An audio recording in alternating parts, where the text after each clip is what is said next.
They seemed like the perfect couple, the kind that every small town whispers about in awe. But perfection has a price, and sometimes, a secret. What happens when a betrayal unravels everything? What if, behind those stained glass windows and Sunday sermons, lies a truth darker than anyone could imagine? Let me tell you a story of devotion, deception, and a discovery that rocked an entire town to its core. Nestled in the heart of a quiet, God-fearing town, Grace Fellowship Church was more than a house of worship. It was the beating heart of the community. The stained glass windows caught the sunlight every Sunday morning, casting vibrant colors on the congregation seated in reverent rows. At the pulpit, Pastor James Wilkins delivered sermons that inspired, uplifted, and united the faithful. By his side was his wife, Angela, a beacon of kindness and grace, beloved by everyone who knew her. To the outside world, they were the perfect couple, devoted to each other, their faith, and their congregation. But behind the scenes, cracks in their perfect facade were beginning to show. Whispers of late nights, secretive phone calls, and growing distance between the two hinted at something darker lurking beneath the surface. Then came the discovery that shattered everything. One quiet afternoon, Angela stumbled upon an open laptop on their dining table. What she found on the glowing screen would set in motion a series of events that no one could have foreseen. Explicit emails between her husband and the church treasurer, Mary Benson, revealed an affair that had been hidden for months. The betrayal was devastating. Hours later, Angela Wilkins was found dead on the floor of her own home. A single gunshot ending her life and shocking an entire town to its core. Was this a crime of passion, a desperate act to protect hidden secrets, or something even more sinister? Stay with us as we unravel the chilling details of this tragic case and uncover the truth that lies beneath the surface of this shattered family and congregation. The town of Silver Creek was the kind of place people dreamed about when they longed for a simpler life. Surrounded by rolling hills and lined with charming cobblestone streets, it was a community where neighbors knew each other by name, doors were rarely locked, and Sunday mornings were reserved for church. At the heart of it all was Grace Fellowship Church, a humble yet beautiful building with white-painted siding and a steeple that reached toward the heavens. Its doors were always open, a sanctuary for the weary, the faithful, and anyone seeking solace. Pastor James Wilkins was more than just a preacher. He was a leader, a mentor, and a friend to many in Silver Creek. His sermons, filled with warmth and wisdom, often left his congregation inspired and spiritually recharged. James had an undeniable charisma, a way of making everyone in the room feel seen, heard, and valued. By his side was Angela Wilkins, his devoted wife of 15 years. Angela was known for her nurturing spirit, organizing community events, and lending a helping hand to anyone in need. Together, they were considered the epitome of a God-fearing, wholesome couple. But as the congregation looked toward James and Angela with admiration, Angela began noticing the small, unsettling changes in her husband. The man who had once eagerly shared every detail of his day now offered vague, clipped answers. Church meetings that used to end promptly now stretched late into the night. His phone, once left carelessly on the kitchen counter, was now guarded like a treasure.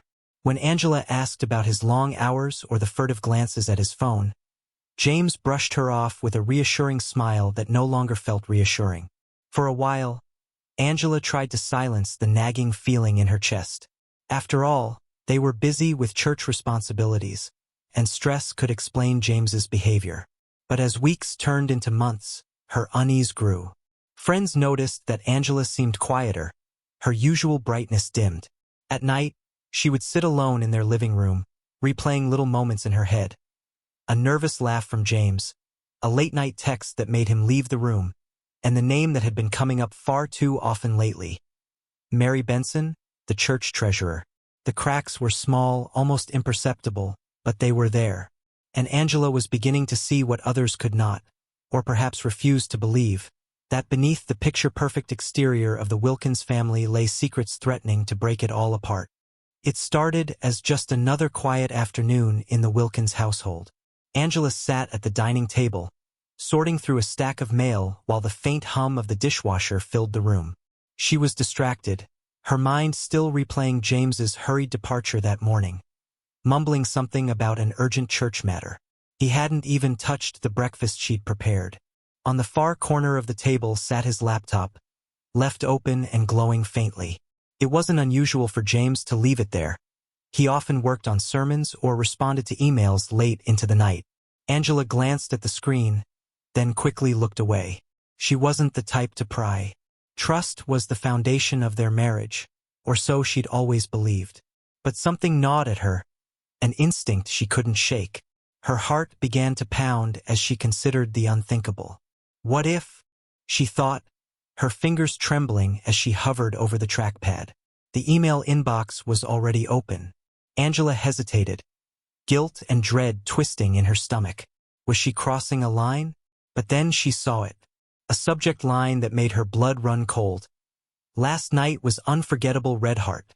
It was from Mary Benson. Her breath hitched as she clicked the email, her hands now trembling uncontrollably. The words on the screen blurred as tears welled up in her eyes. Explicit messages filled the screen. Messages that left no doubt about the nature of James and Mary's relationship. Phrases like, "I can't stop thinking about you," and "I wish we didn't have to hide," carved deep into Angela's heart. The email wasn't just a confession of infidelity. It was a betrayal of everything she thought they stood for. She read message after message, each one more damning than the last, until she stumbled upon an attachment. A photo of James and Mary together in a way no one but a husband and wife should ever be. Angela's chest tightened as a sob escaped her lips. She pushed the laptop away, as though touching it burned her. The room seemed to spin around her, the walls closing in as she tried to process what she'd just seen. Her mind raced. How long had this been going on? How could he do this to her? To their marriage? To their faith? Her fingers curled into fists as a surge of anger replaced the initial shock. Images of James preaching about love and fidelity flashed in her mind, now tainted with cruel irony. Her mind snapped to the congregation, the church that trusted them both. Did they know? Did anyone suspect? And Mary, someone Angela had worked alongside for years. The betrayal cut deeper than words could describe. She felt physically ill as the weight of the truth settled over her. For a moment, Angela sat frozen, staring blankly at the screen. Her hands were clammy, her breaths shallow and quick. But then something else stirred within her, a resolve. She wasn't going to let this go unanswered. Not tonight. Not ever. She closed the laptop with a shaky hand and stood up. Her entire body trembled, but her jaw was set. Angela Wilkins had discovered the truth, and now, everything was about to change. The Wilkins house was unusually quiet that evening, the air thick with an unspoken tension. James returned home around 8 p.m., his usual jovial energy replaced by a distracted, almost nervous demeanor. Angela was sitting in the living room, her hands clasped tightly in her lap, staring at the floor. She had barely moved since discovering the emails earlier that afternoon, but her mind had been racing nonstop. The laptop sat closed on the coffee table in front of her, like a silent witness to the betrayal. "Hey, hon," James said as he stepped inside, his voice forced and casual. "How was your day?" Angela didn't respond at first. She waited until he placed his keys on the counter and walked into the room. Finally, she looked up, her eyes glistening with unshed tears. "We need to talk, James." Her tone was sharp, but controlled. A volcano on the brink of eruption. James froze, his smile faltering. "What's going on?" he asked, his voice tinged with unease. He glanced at the laptop on the table, and Angela saw it, the flicker of panic in his eyes. It was all she needed to confirm what she already knew. "I saw your emails," she said bluntly. Her voice cracked, but her gaze never wavered. "Between you and Mary." The color drained from James's face. "Angela, he started, but she cut him off, rising to her feet so abruptly that the coffee table shook. "Don't you dare try to deny it," she yelled, her voice echoing through the room. "I read every word, James. Every disgusting, vile word. How could you do this to me? To us? To the church? James took a step back, raising his hands defensively. Angela, listen. It's not what you think. Not what I think? She snapped, her voice dripping with sarcasm. You're sleeping with her, James. You're betraying me, and you're betraying everyone who looks up to you. Do you have any idea what this will do to our family? To the congregation? I made a mistake, James stammered, his voice trembling. It didn't mean anything. Don't you dare lie to me again. Angela's voice cracked, and tears streamed down her face. You planned this. You lied to my face every single day while you were sneaking around with her. And now you expect me to believe it didn't mean anything. She was pacing now, her hands shaking with anger. You stood at that pulpit every week, preaching about honesty, fidelity, love. And the whole time, you were a fraud. Angela, please, James pleaded, stepping toward her. Just let me explain. Explain what? She screamed, spinning to face him. Her eyes burned with fury. Explain how you betrayed me? How you stole from the church with her? Oh yes, I know about the money too. How long were you planning to keep that hidden? James's face paled further. He opened his mouth to respond, but no words came out. The room fell silent except for Angela's ragged breathing. She stared at him, her expression a mix of heartbreak and rage. You don't get to explain, James, she said quietly, her voice suddenly calm but ice-cold. You don't get to spin this. Tomorrow I'm going to the elders. I'm going to tell them everything. The emails, the affair, the money, you'll be finished. James's expression darkened, and for a moment, a flicker of something else, desperation, perhaps fear, crossed his face. You don't want to do that, he said softly, almost menacingly. Think about what you're saying. Think about what this will do to our family, to you. This isn't just about me, Angela. You should have thought about that before you destroyed our marriage, she shot back. You did this, James. Not me. The argument continued, voices rising and falling, their words blending into an emotional cacophony. Then, just as Angela turned to walk away, a loud crash echoed through the house. A vase had shattered on the floor, knocked over in the heat of the moment. The sound startled them both into silence. Moments later, the faint sound of a neighbor's door opening and closing could be heard, as if someone had paused to listen before retreating inside. Inside the Wilkins house, Angela stood frozen, her back to James. This isn't over, she said, her voice low and resolute. Without another word, she walked down the hallway, leaving James alone in the living room, staring at the broken pieces of the vase on the floor. It would be the last time anyone saw Angela Wilkins alive.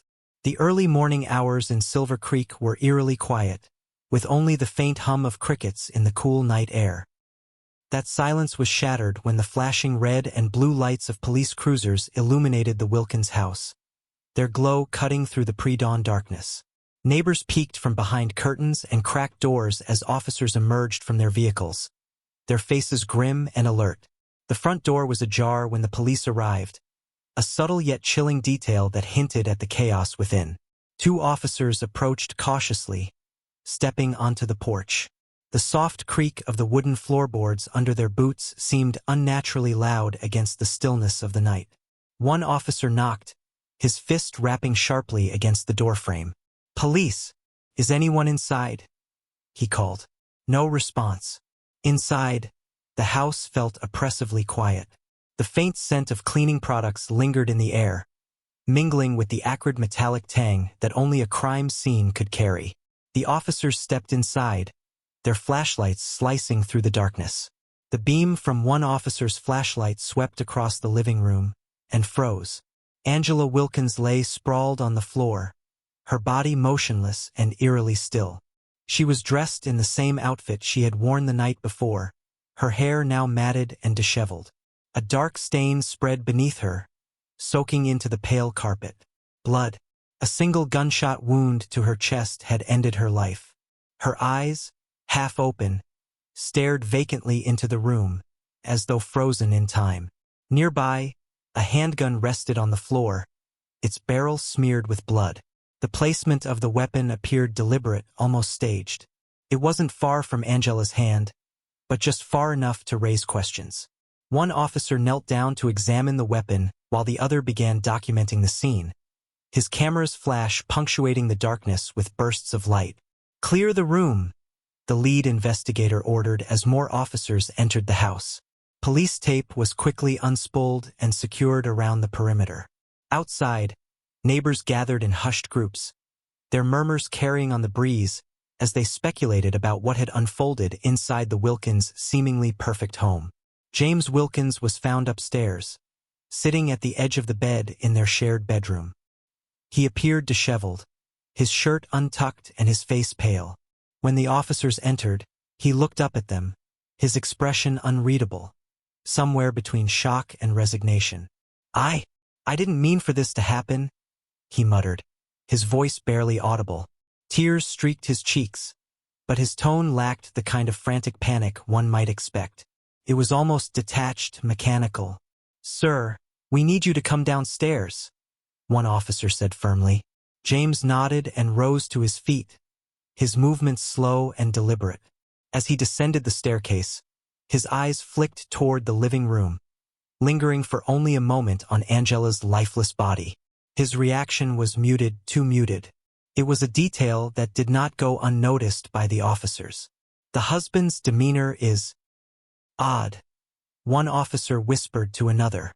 "Too calm for someone who just lost his wife." The other officer nodded in agreement as they continued securing the scene. As investigators began their preliminary search of the house, more details emerged. The coffee table in the living room was slightly askew, and shards of broken glass from a vase littered the carpet, a sign of a struggle. The laptop on the table, still open but now darkened, would later be revealed as a key piece of evidence. A chair had been overturned near Angela's body, its legs jutting awkwardly in the air. The lead investigator frowned as he studied the layout of the scene. "Something doesn't add up," he murmured. "The gun placement, the struggle. This doesn't look like a robbery, and it doesn't feel like a random act of violence." Forensics quickly got to work. One technician swabbed James's hands for gunshot residue, while another meticulously cataloged items in the room. Blood spatter analysis revealed something curious. The angle of the wound suggested close-range contact, and the trajectory didn't align with Angela firing the weapon herself. This wasn't an accident. This was murder. Outside, James sat in the back of a police cruiser, his head in his hands. The morning light was just beginning to creep over the horizon, casting long shadows across the neighborhood. The same neighbors who once waved warmly at the Wilkins family now looked on in stunned disbelief. Some whispered prayers, others clutched their children closer, their faith in their once-revered pastor now shaken to its core. Inside the house, the investigation pressed on.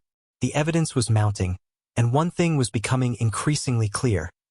The truth behind Angela Wilkins's death would be far darker than anyone could have imagined.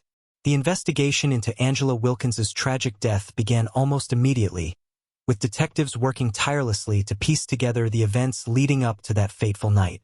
The first step was to question James Wilkins, who had been brought into the station shortly after the discovery of his wife's body. As he sat in the sterile, dimly lit interrogation room, his demeanor oscillated between sorrow and frustration, a performance that left the detectives unconvinced. "Mr. Wilkins?" Detective Harper began, her voice calm yet firm. "Can you walk us through the events of last night?" James leaned forward, his hands clasped tightly together. "I was upstairs, praying," he said, his voice trembling. "Angela and I had argued earlier, and I wanted to clear my head.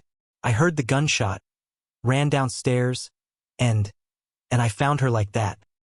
He buried his face in his hands, letting out a shallow sob. Detective Harper exchanged a glance with her partner, Detective Mills. "You said you were upstairs the entire time?" she pressed, her tone sharpening ever so slightly.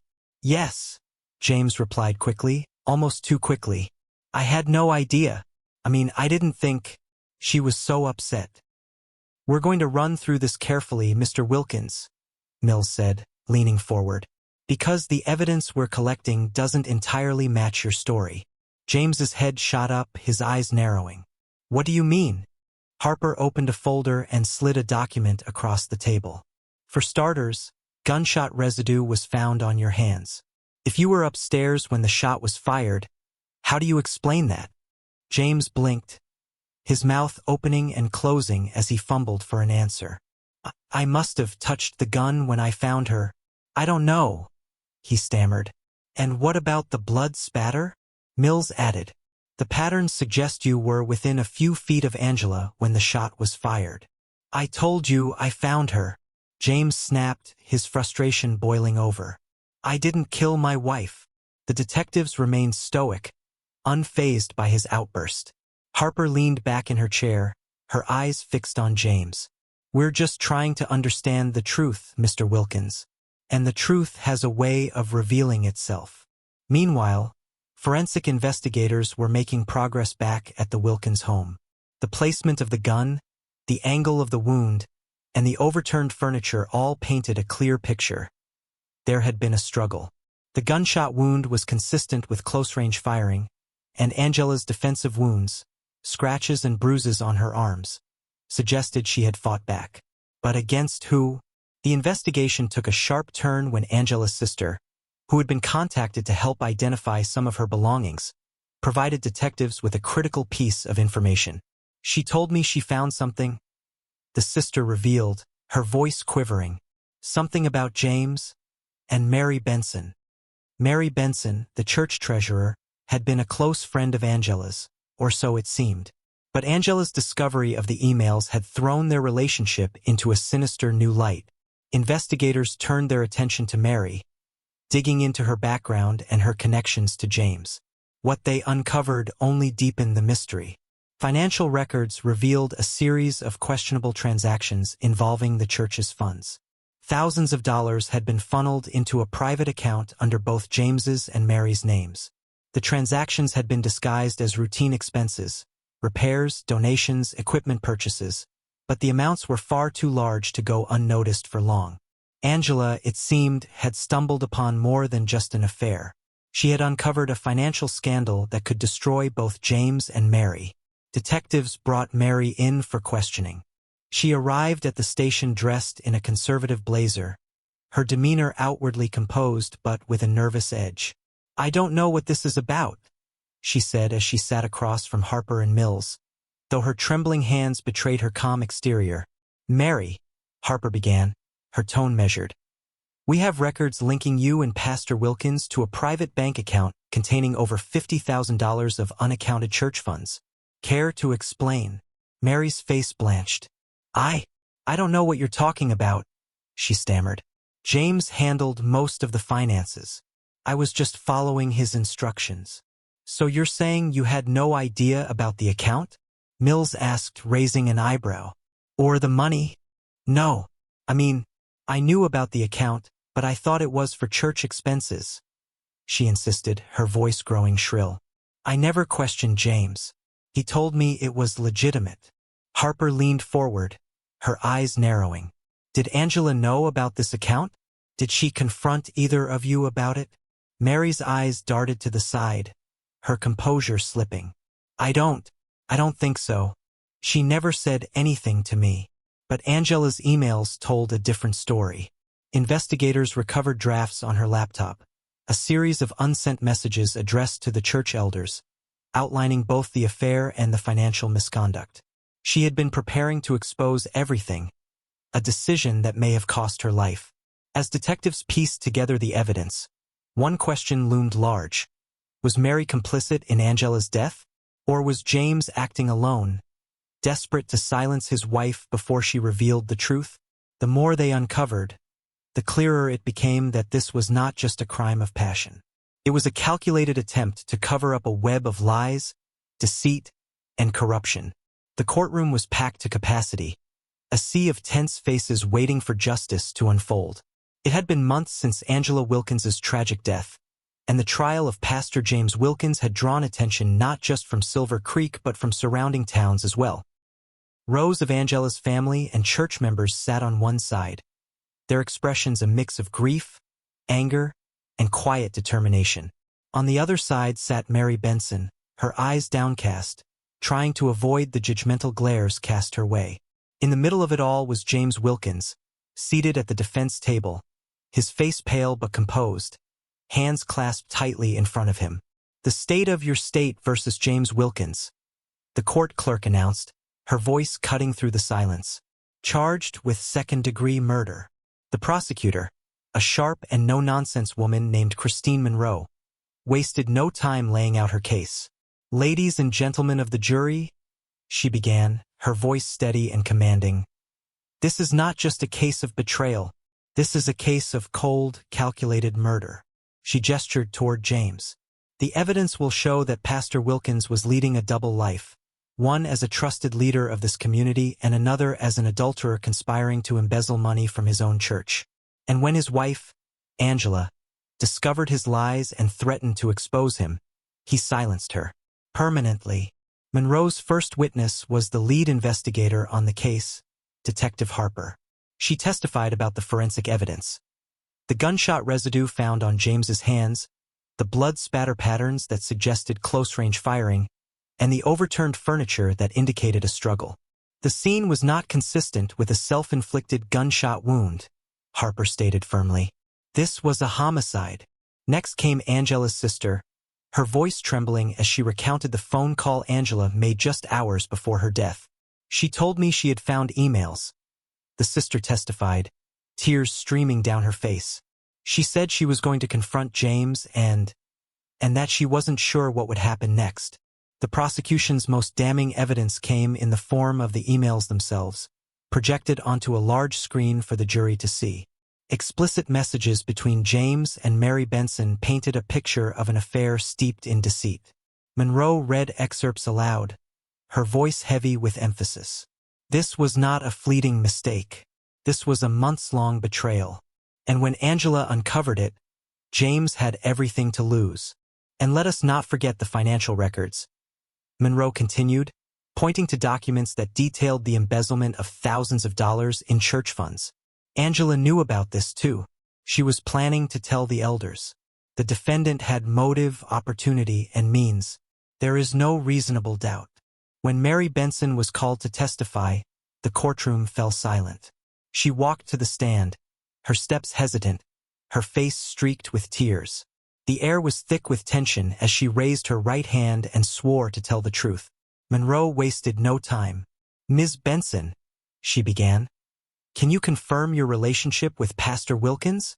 Mary's voice broke as she answered, We were having an affair." Her confession sent murmurs rippling through the courtroom, but Monroe pressed on.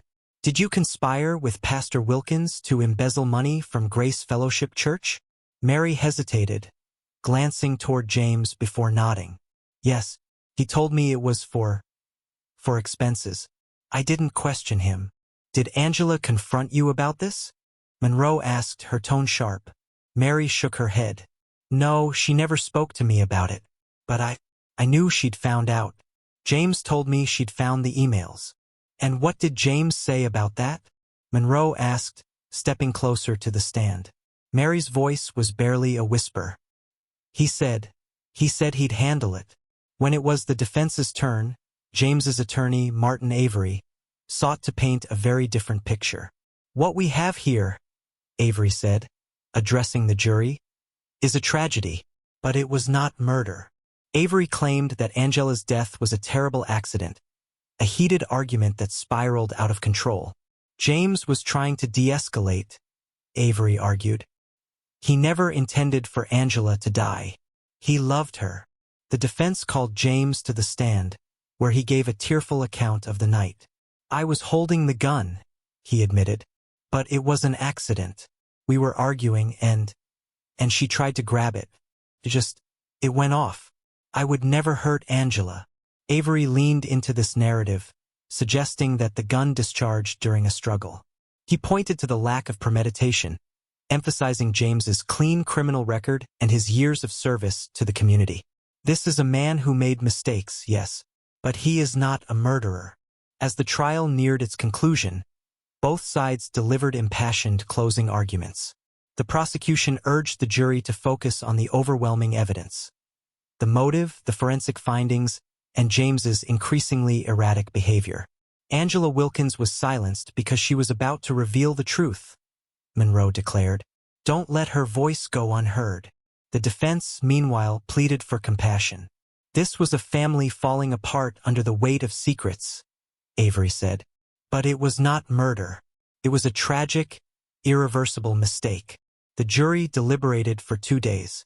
In the courtroom, Angela's family sat clutching one another's hands, their faces pale with anticipation. James sat motionless, his expression unreadable. When the jury finally returned, the foreman rose to deliver the verdict. We, the jury, find the defendant, James Wilkins, guilty of second-degree murder. A gasp rippled through the room, followed by quiet sobs from Angela's family. James slumped in his seat, his head bowed. The judge delivered the sentence: life in prison without the possibility of parole. It was over.